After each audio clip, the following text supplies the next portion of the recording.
From the window of my home office, that bitter January morning, I watched Rebecca step outside and place her designer suitcases into the trunk of her Tesla. My wife of 8 years moved with the smooth confidence of someone who had repeated this routine countless times. Another pharmaceutical conference, she had explained earlier. This one was in Vancouver. 3 days packed with presentations, networking dinners, and the usual professional obligations. She planned to return Monday evening. "Marcus, I'm heading out," she called from downstairs. I made my way toward the staircase slowly, holding tightly to the railing for support. Over the past 18 months, the chronic exhaustion had only grown worse. Some mornings, something as simple as walking down the stairs felt like scaling a steep mountain. My doctor, James Chen, who also happened to be Rebecca's colleague at the hospital, had ordered test after test. Every result came back unclear. Probably just stress, he had told me more than once. "Your architecture firm has been demanding lately. You might want to think about cutting back a little." Rebecca was standing near the front door when I reached the bottom, her auburn hair styled flawlessly, her face carefully arranged somewhere between concern and quiet impatience. "Are you sure you'll be okay?" she asked. "I could ask Sarah to stop by and check on you and Lily." "We'll manage," I replied. "Lily stayed in her room for the last 3 years. 3 days won't change anything." For a split second, something passed over Rebecca's face. It looked almost like disappointment. Though it disappeared so quickly, I wondered if I had imagined it. "Rosa will come by tomorrow morning," Rebecca went on, referring to the housekeeper. "I left some cash for groceries.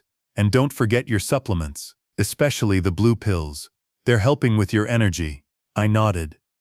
Those blue tablets were new, prescribed by Dr. Chen about 2 months ago. I hadn't noticed much improvement, but Rebecca insisted I take them exactly as directed. She leaned in and kissed my cheek, the scent of her perfume sharp and expensive.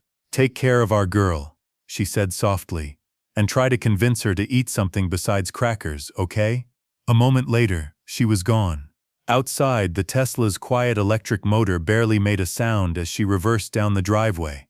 As the car disappeared from view, our large house in the Portland suburbs suddenly felt far too big and strangely empty. I slowly made my way into the kitchen, every muscle in my body protesting with dull aches. The coffee machine was already running, just like it always was when Rebecca left early. She must have set it up before heading out. I poured myself a mug and added the cream she always insisted on buying for me. When I took the first sip, a bitter taste spread across my tongue. Lately, everything seemed to taste wrong. I had just settled into the chair in my office, getting ready for another day of remote work that I probably wouldn't manage to accomplish much of, when a sound suddenly froze me in place. A knock on my office door. From inside the house, my fingers stopped above the keyboard. Lily hadn't stepped out of her room in 3 years. Not since she turned 14 and was diagnosed with severe social anxiety and agoraphobia. Her meals were always left on a tray outside her door. Most of our communication happened through text messages, and even then she rarely replied. Rebecca usually handled anything involving our daughter, bringing therapy assignments from Dr. Sarah Kim, another one of her colleagues from the hospital. The knock came again. Louder this time. "Dad, can I come in?" My throat tightened instantly. Lily's voice. I hadn't heard it in person for more than a year. The only times I saw her were brief video calls, and even those had become rare. "Of course, sweetheart," I managed to say. The door slowly opened, and there stood my daughter. But this wasn't the pale, withdrawn girl I had caught glimpses of on those occasional video calls. Lily was standing tall, wearing dark jeans and a hoodie. Her long blonde hair was tied back in a ponytail. She looked strong, alert, and alive. Her blue eyes, so much like her birth mother's, were sharp and intensely focused. In one hand she held a hard drive, in the other, a thick folder. "Lily, what? How are you, Dad? We have 48 hours. Her voice was steady and composed, nothing like the fragile whisper I had grown used to hearing through the other side of her bedroom door. "I need you to listen carefully to everything I'm about to say, and I need you to trust me. Can you do that?" I just stared at her, my mind struggling to catch up with what my eyes were seeing. You're standing. You're out of your room." "I've been able to walk and leave my room for 3 years, Dad." She gently shut the door behind her and stepped toward my desk. I never had agoraphobia. I was only pretending. For a moment the entire room seemed to sway around me. What? No. Dr. Kim diagnosed you. We've spent thousands of dollars on therapy. Dr. Sarah Kim is sleeping with Dr. James Chen, Lily said calmly. And Dr. Chen is sleeping with Rebecca. She placed the hard drive and the thick folder on my desk. And the three of them are trying to kill you. The sentence lingered in the air like smoke after a fire. I opened my mouth, shut it again, then tried once more. Lily, that's insane. Why would you even think something like that? Because I have proof, 3 years of it. She pulled a chair over and sat down across from me as if we were about to have a perfectly normal father-daughter conversation about school or curfews. Dad, do you remember when Grandma Dorothy died 3 years ago? My chest tightened. My mother gone at 68, from what doctors said was a sudden heart attack. I had been shattered by the loss. Of course I remember. Did you know that 2 weeks before she died, Grandma came here while you were at work? Lily continued. She and Rebecca had a huge fight. I heard everything from upstairs. Her voice stayed controlled, but I noticed her hands curl into tight fists. Grandma accused Rebecca of having an affair. She said she'd seen her with another man at a restaurant in Lake Oswego. Rebecca told her to stay out of it, or she'd regret it. A chill crept through my body. Your grandmother never told you about that argument, Lily said quietly, because 2 weeks later she was dead. She reached for the folder and opened it, sliding a printed report across the desk. This is Grandma's autopsy file. The official report listed acute myocardial infarction. But this, she tapped the page, is the preliminary toxicology screen, the one that somehow disappeared before the final report was filed. My hands trembled as I picked up the document. It was filled with dense medical terminology I barely understood, but one line had been highlighted in bright yellow. Elevated levels of thallium detected in blood samples. Further analysis recommended. What's thallium? I asked weakly. A poison, Dad, Lily replied. It can trigger heart attacks, shut down organs, and it often looks exactly like a natural death. Her voice trembled for the first time. I was 14 when I overheard that argument. At the time I didn't fully understand what it meant, but after Grandma died, I couldn't stop thinking about it. That's when I started digging. She opened a laptop. I blinked in confusion. When had she gotten a laptop? According to her therapy restrictions, she was only supposed to have limited internet access. The screen lit up with a complicated spreadsheet filled with dates, times, and locations. 3 years ago, I started tracking Rebecca, Lily explained. At first it wasn't physical. I figured out how to access her phone remotely. Then I installed a keylogger on her laptop. I taught myself digital forensics from library books. Rosa would bring them to me whenever she went shopping. Rosa knew about this? I asked. She's known since the beginning, Lily said. She's been helping me the whole time. She pulled up a thread of text messages on the screen. These are messages between Rebecca and Dr. Chen.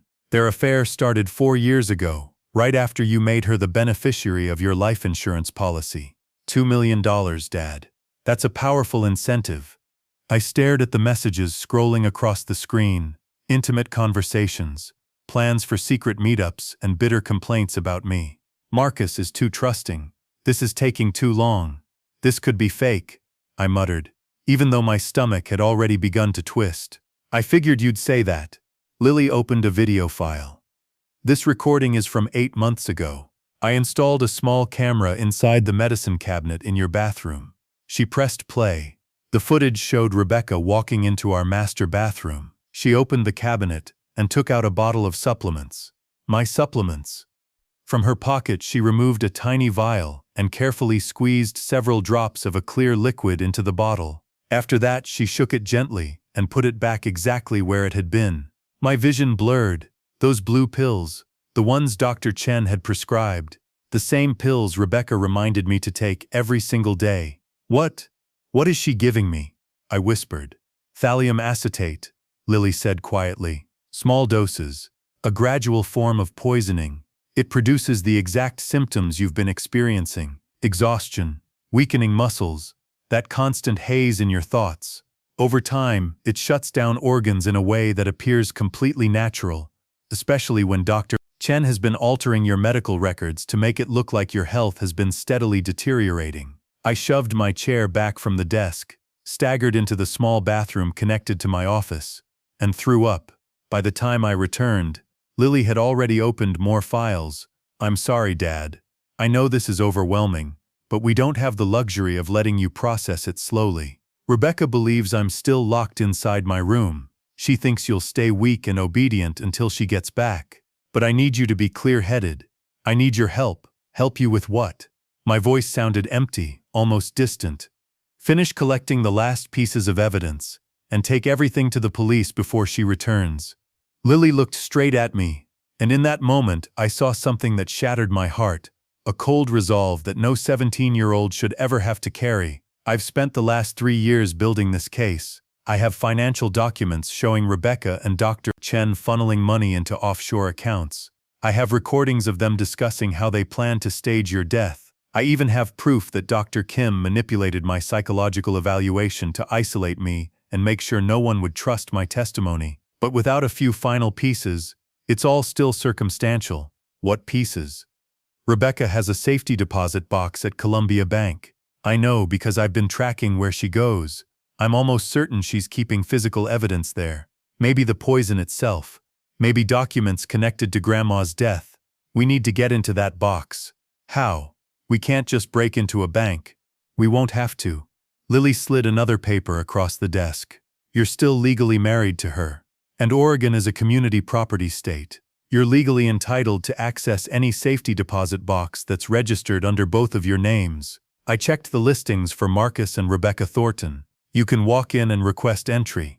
I stared at my daughter, at this unfamiliar version of the little girl I thought I knew, someone who still looked like Lily, yet spoke and reasoned like a seasoned investigator. Lily, when did you learn all of this? For the first time, the calm mask she'd been holding slipped. Tears welled in her eyes. I was 14 when I realized Rebecca killed Grandma. I tried to tell you, but Rebecca was always there. Always watching, always controlling what you saw and what you heard. I knew if I accused her outright, she'd find a way to shut me up. Dr. Kim would say I was delusional.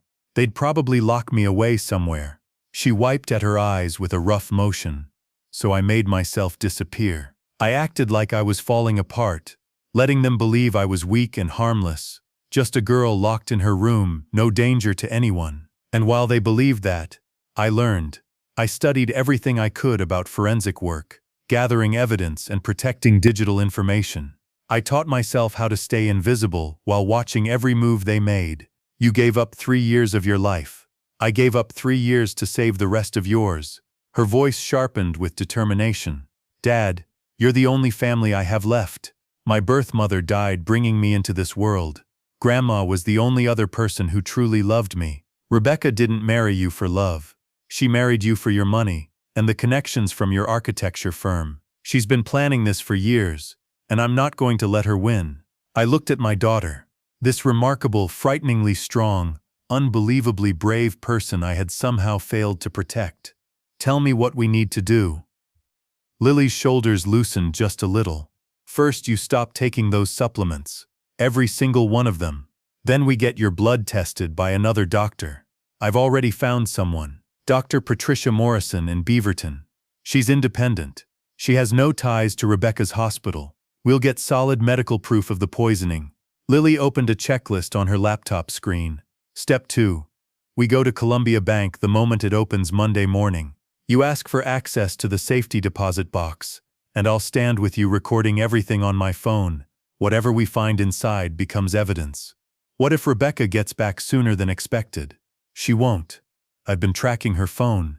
Tonight she has dinner planned with Chen in Vancouver, and they've already reserved a hotel room. They're not even pretending to be cautious anymore. They believe they've already won. Lily's face hardened with quiet determination. But we still have to move quickly. Once we have the contents of that box and the results from your medical tests, we go straight to the police. I've already looked into who we should approach. Detective Lisa Jiang with the Portland Police Bureau. She handles domestic violence and homicide cases. I dragged my hands down my face, trying to push through the haze clouding my mind. How much of this fog in my head came from sheer exhaustion, And how much was the poison working its way through my body? Lily, if this goes wrong, if they realize what we're doing, we're both dead. Her blunt response caught me off guard. That's exactly why we can't afford to make a mistake. That's why I spent 3 years making sure every piece of evidence is documented and backed up in multiple places. Copies have already been sent to a lawyer with instructions to release everything if something happens to us. Do you have a lawyer?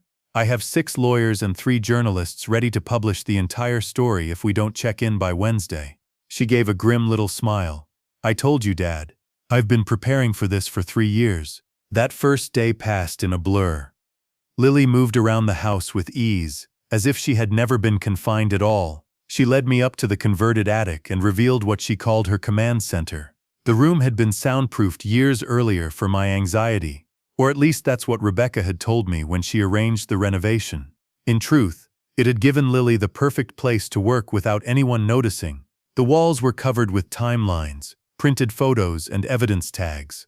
It looked exactly like a police investigation board, because that's essentially what it was. I leave the house at night, Lily said, pointing out the rope ladder she had secured beneath her window. When you're asleep, Rebecca is out with Chen. For months I've been taking photos of them together, mapping out where they go, and figuring out who they spend time with. I even spoke to Grandma's neighbors. A few of them remembered Rebecca visiting her the day before she died. One neighbor also saw Rebecca leaving the house carrying a container from Grandma's kitchen. She pointed toward a photograph taped to the wall showing a row of storage units. That's Unit 247 at Secure Space Storage on Powell Boulevard. It's rented under Rosa's name. That's where I keep physical copies of everything. If this house burns down or anything disappears, there are backups waiting there. Does Rebecca know Rosa has been helping you? Rebecca believes Rosa is just a quiet housekeeper who barely speaks English. The truth is, Rosa has a criminal justice degree from Mexico and used to work as a police investigator before she immigrated here. She noticed the signs of poisoning in you and approached me about it 6 months ago. Lily pulled up a photo on her laptop. Rosa, our calm, efficient housekeeper, was standing beside Lily inside what looked like the storage unit. She's been working with me on this. More than once she saved your life by secretly diluting the poison in your supplements. Whenever Rebecca increased the dosage, tears slipped down my cheeks. I've been so blind. You trusted your wife. That's not blindness. That's love. Lily's voice softened for a moment. Rebecca is a narcissistic sociopath who knows exactly how to manipulate people. Dr. Chen is just a weak man chasing money and status. Together they're extremely dangerous. But Dad, they made one major mistake. What was it? They underestimated me. She glanced around the attic at the evidence boards with quiet pride. They assumed a teenage girl with anxiety would be easy to control and easy to ignore. They forgot I'm your daughter. And Dorothy Thornton's granddaughter. We survive. That night, sleep never came. I lay in the bed I had shared with Rebecca for 8 years, wondering how many nights she had slept beside me while secretly planning how to end my life. The thought turned my stomach. Sometime around 2 in the morning, my phone vibrated on the nightstand. A message from a number I didn't recognize. This is Detective Jiang. Your daughter reached out to me 6 months ago. I've been looking into everything quietly. We'll need your official statement on Monday. Until then, stay safe. Lily had already been building connections behind the scenes, bridges I hadn't even realized existed. Early Sunday morning, Rosa arrived ahead of her usual time. She wrapped me in a real hug, not the polite nod she normally offered. Mr. Marcus, I'm so relieved you finally know the truth. Keeping this secret for so long has been incredibly difficult. Why didn't you just tell me? I asked. Rosa glanced at Lily before answering. Would you have believed me? A housekeeper accusing your wife of murder? You probably would have thought I was trying to cause problems or steal from you. No, Lily understood. We needed proof, a mountain of it. Evidence no one could deny. She prepared breakfast, an actual breakfast with eggs, fresh fruit and coffee that didn't carry that strange bitter taste anymore. No more poison, she said firmly. From now on, I'll be the one preparing all your meals. Lily checked my background. You can trust me. After we finished eating, we drove out to Dr. Morrison's clinic in Beaverton. Lily had scheduled the appointment under a false name and paid in cash. Dr. Morrison was a sharp-eyed woman in her 50s who listened carefully while Lily explained everything, never interrupting once. "I'll need blood, urine, and hair samples," she said at last. "Hair will reveal exposure to poison over time. If what you're telling me is accurate, the results will be very clear." She turned to me with concern in her eyes. "Mr. Thornton, you should understand that thallium poisoning is extremely serious. Depending on the amount you've been exposed to, there could already be lasting organ damage. We'll need to begin chelation therapy right away." The testing process took hours. While we sat in the waiting room for the first round of results, Lily opened her laptop and began showing me even more evidence she had gathered. Lily showed me financial documents revealing that Rebecca had taken out a second mortgage on our house without my knowledge. There were also life insurance papers where my signature had clearly been forged to raise the payout. She opened a series of emails between Rebecca and Chen where they talked about retiring together in the Cayman Islands. "She's been planning to kill you for at least 2 years, Lily said quietly. "Maybe even longer. She murdered Grandma because Grandma was about to expose their affair, and she's been poisoning you slowly so your death would look completely natural. On top of that, she had my mental health records manipulated, so I'd be locked away in an institution after you're gone, making sure I could never inherit anything or challenge her. Why didn't she just divorce me? Because of the prenup. If she divorces you, she walks away with almost nothing. But if you die, she gets everything. Your life insurance, your half of the house, your share in the architecture firm, your retirement funds, and as my legal stepmother, she'd control the inheritance you leave me until I turn 25. That gives her another 8 years to keep treating my mental illness, and possibly have me declared legally incompetent." The sheer calculation of it made my chest tighten. She's been planning to destroy both of us. Yes, but she overlooked one thing. Lily's smile held a sharp edge. She forgot I'm smarter than she is, and I have something she never will. I actually love you. A little later, Dr. Morrison returned with the preliminary results, her expression serious. "Mr. Thornton, the levels of thallium in your system are dangerously high. Honestly, you're fortunate to still be alive. If this had continued much longer, your kidneys would have completely failed. We need to begin treatment immediately." She handed me a printed report. "This will serve as evidence. I'm also filing a mandatory report with the Oregon Health Authority and notifying the police. What's been done to you qualifies as attempted murder." That night Rosa stayed at the house with us. She took the guest room and kept a baseball bat beside the bed. Lily installed motion sensors at every entrance and handed me a small panic button linked directly to Detective Zhang if anything went wrong. Rebecca's last call to the house came at 6 o'clock in the evening. Lily checked the tracking on Rebecca's phone. She and Chen are having dinner at some expensive restaurant. They're celebrating. Her message to him said, "By this time next week, we'll be free." A surge of anger rose inside me. How can someone be that evil?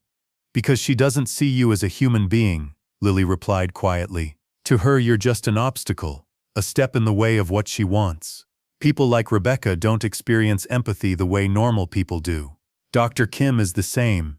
She falsified my records for money and access to Chen's pharmaceutical contacts. Every one of them is the same. They use people." Monday morning finally came. I put on my best suit. Lily had insisted on it. "You need to look strong and credible," she'd said. "Not like a sick man who's confused. You need to look like the successful architect you are." We reached Columbia Bank exactly at 9 in the morning. I walked up to the counter, handing over my ID along with our marriage certificate. "I'd like to access my safety deposit box, please." The bank officer checked her system. "Box 2847, under Marcus and Rebecca Thornton." "Yes, that's the one.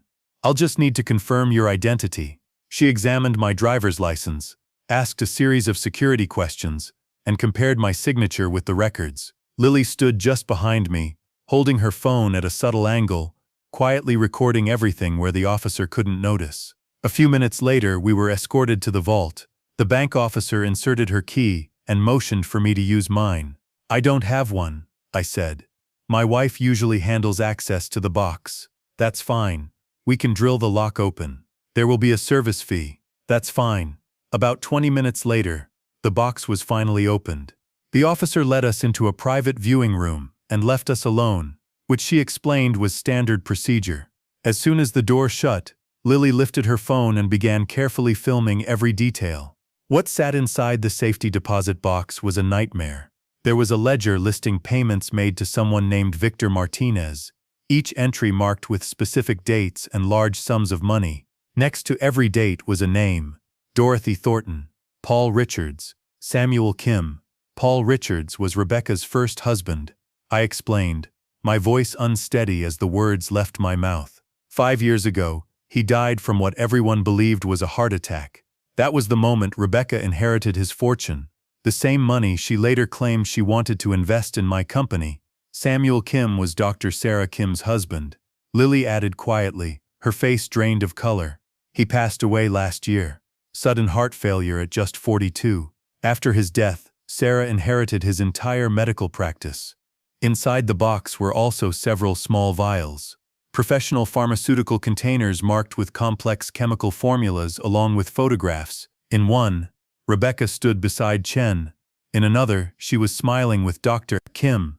The last showed all three of them together, at what looked like some kind of celebration dinner. Resting at the very bottom was a burner phone.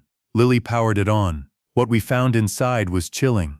The message thread contained detailed conversations about my treatment plan, updates about how my health was supposedly getting worse, and impatient complaints that I was taking far too long to die. The most disturbing message read, "Victor says he can stage it as a suicide if the poison doesn't finish the job soon. But that gets messy. Let's wait another 2 months. Victor Martinez is a hired killer," Lily said as she rapidly took screenshots of every message. "I've been monitoring him for almost a year. He's been tied to 6 suspicious deaths across Oregon and Washington. We carefully packed everything back up, making sure nothing was disturbed." Lily had already researched how to preserve the chain of custody, and we followed those steps exactly. Once everything was secured, we drove straight to the Portland Police Bureau and asked for Detective Jing. Detective Lisa Jing was a compact woman in her 40s, with sharp, observant eyes that seemed to catch every detail. It was obvious she had been expecting us.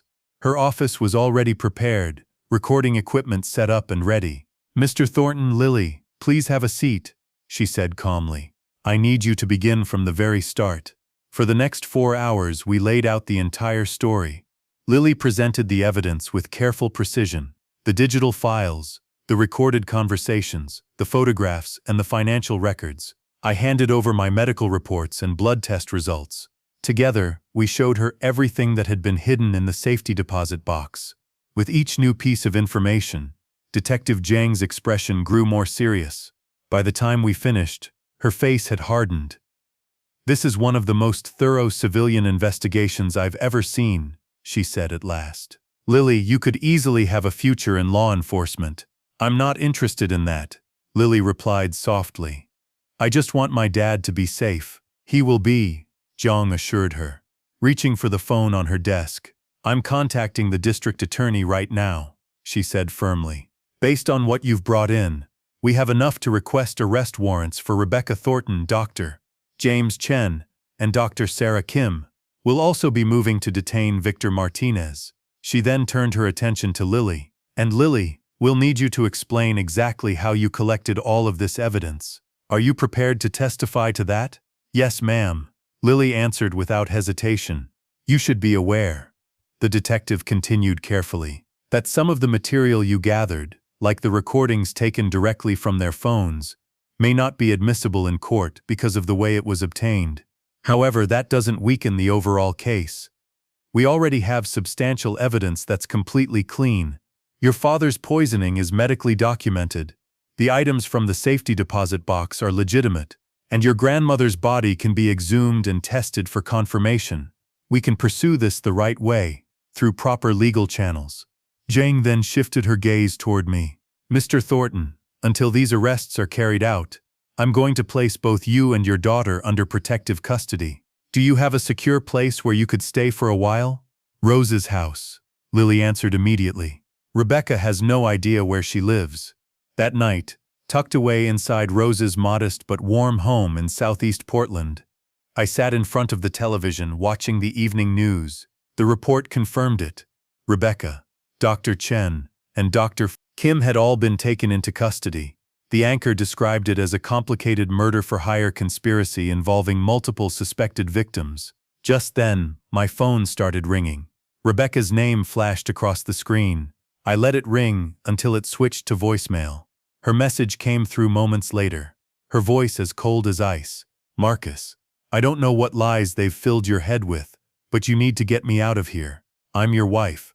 We're supposed to stand together in situations like this. Call me back immediately." There was no fear in her tone, no desperation, only orders.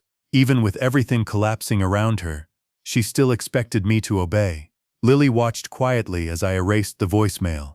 "You okay, Dad?" she asked gently. "I'm not even sure what I feel," I admitted honestly. Anger, betrayal, relief that I'm still alive. I paused before looking at her. "And gratitude for you." I wrapped my arms around her and held her tight. "You saved my life. You're the bravest person I've ever known."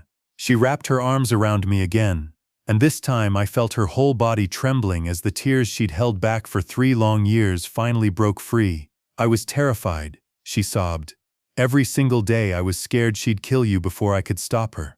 I was afraid you wouldn't believe me. I kept thinking she might discover what I was doing and decide to hurt you even sooner." "It's over now," I whispered. "You did it." "Not yet," she replied, pulling away slightly as she wiped the tears from her cheeks. "We still have to testify. We have to make sure they spend the rest of their lives in prison." The trial began 6 months later. By then, the prosecution had assembled an overwhelming mountain of evidence. My mother's body had been exhumed, and the tests confirmed thallium poisoning. Paul Richards' death investigation was reopened. Poisoning again. Samuel Kim's case was also re-examined. The result was the same. Poison. 3 murders. 1 attempted murder. Fraud. Conspiracy. The prosecution called me to the stand first. I spoke about my marriage to Rebecca, about how my health had steadily deteriorated, and about the supplements she insisted I take. Medical specialists followed, explaining thallium poisoning to the jury and how its symptoms can easily mimic natural illnesses. Then it was Lily's turn to testify. She had turned 18 by then, legally an adult. Over the previous 6 months, she had been working closely with a trauma therapist, trying to process the PTSD left behind by those 3 years of fear and secrecy. Yet when she stepped into the witness box, she looked composed and confident. Carefully and clearly, she walked the jury through every step of her investigation. She described how she had taught herself digital forensics, how she documented each discovery, and how she patiently pieced everything together until the entire scheme was impossible to ignore. The jurors listened in complete silence. The defense tried to tear her credibility apart. They argued she was mentally unstable, claimed the evidence had been fabricated, and even accused her of illegally hacking systems to manufacture proof. But Detective Zhang later testified that her team had independently verified every single piece of evidence Lily presented. The contents of the safety deposit box spoke for themselves. My poisoning was confirmed through medical testing. Then the prosecution played the recordings from the burner phone. Rebecca and Chen discuss my death with cold, calculated indifference. Dr. Kim laughs about falsifying Lily's diagnosis. All 3 of them casually planned how they would divide the insurance money once I was gone. The jury deliberated for only 3 hours before returning with their verdicts. Rebecca Thornton, guilty on 3 counts of murder, 1 count of attempted murder, along with fraud and criminal conspiracy. Her sentence: life in prison without the possibility of parole. Dr. James Chen was found guilty on 3 counts of conspiracy to commit murder, attempted murder, and fraud. He received 35 years. Dr. Sarah Kim was convicted of conspiracy, fraud, and falsifying medical records, earning a 20-year sentence. Victor Martinez, the hired killer, accepted a plea deal and was sentenced to 40 years after agreeing to testify against the people who hired him. The courtroom burst into noise the moment the sentences were read. I held Lily tightly as she cried, not from grief, but from pure relief. For 3 years she had carried the weight of this secret completely alone, and at last justice had caught up with the people responsible. It has been a year since that trial. Lily is now in college, studying forensic psychology at Portland State University. She attends therapy twice a week, working through the trauma of those years of isolation and the unbearable responsibility she carried at such a young age. For the first time in a long while, She has real friends, people who know her story and respect the courage it took to survive it. Physically, I've recovered. Chelation therapy cleared most of the thallium from my body, although some nerve damage remains, leaving me with occasional weakness in my hands and legs. Compared to what could have happened, it's a small price to pay for still being alive. My architecture firm weathered the storm as well. Once Rebecca's fraudulent decisions were undone, the business actually began thriving again. I brought Rosa on as the office manager. Her talents were always wasted on housekeeping. She has an incredible gift for organization and leadership, and the office runs better than it ever has. The families of the victims received restitution from Rebecca's seized assets. My mother's name was finally cleared. No one believes anymore that her death was from natural causes. Paul Richards' family finally has the closure they deserved, and Samuel Kim's relatives have found some measure of peace. I've started dating again, though cautiously and at a very slow pace. After everything that happened, trust isn't something that comes easily, but I'm learning to try again. Lily and I are closer now than we've ever been.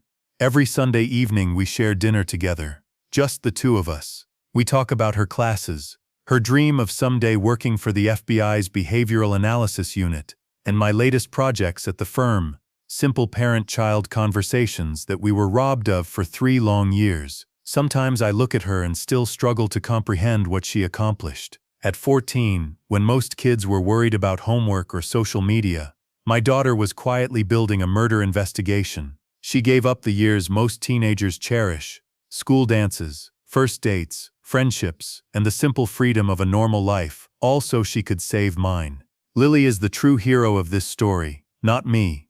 If this nightmare has taught me anything, it's this: trust should always come with awareness. Love should never mean closing your eyes to reality. I trusted Rebecca completely, and never once questioned the version of life she carefully constructed around us. I allowed her to oversee my medical treatment, control my daughter's therapy, and handle every part of our finances without a second thought. By doing that, I failed in my responsibility as both a husband and a father, assuming that good intentions were guaranteed simply because I loved her. Real love thrives on honesty and accountability. There is nothing wrong with asking questions. There is nothing wrong with verifying what you're told. And when something deep inside you says that something isn't right, that instinct deserves to be heard. If someone begins isolating you from your family, controlling what information you receive, or making you doubt your own judgment, those are serious warning signs. Coercive control is real, and it is a form of abuse that often comes long before physical harm ever appears. To anyone reading this who constantly feels exhausted, confused, manipulated, or trapped under someone else's control, please seek another opinion. Visit a doctor your partner didn't choose for you. Speak to a friend your partner hasn't screened or approved. Most importantly, trust your own judgment. And to every parent out there, truly listen when your children try to speak to you. Lily tried more than once to tell me that something was wrong, but I missed the warning signs because I was too busy with my own life and too trusting of the woman I had married. Children often notice things adults overlook because they haven't yet learned to excuse harmful behavior. Still, every day I feel overwhelming gratitude for my daughter's intelligence, her bravery, and her unwavering love. She could have stayed silent and allowed Rebecca's plan to succeed. She could have inherited everything and lived comfortably. Instead, she endured 3 lonely years of fear and isolation just to keep me alive. That is the purest form of love I have ever known. We survived, and now we try to share what we've learned so others might recognize the warning signs we once missed. Maybe, just maybe, it will help prevent another family from facing the same nightmare. Because the most dangerous monsters are rarely strangers hiding in dark alleys. They're the ones who lie beside you at night, the ones who know your vulnerabilities, the ones who hold your trust, and the only real protection against them is awareness, vigilance, and the courage to speak the truth, even when the rest of the world still believes the lie.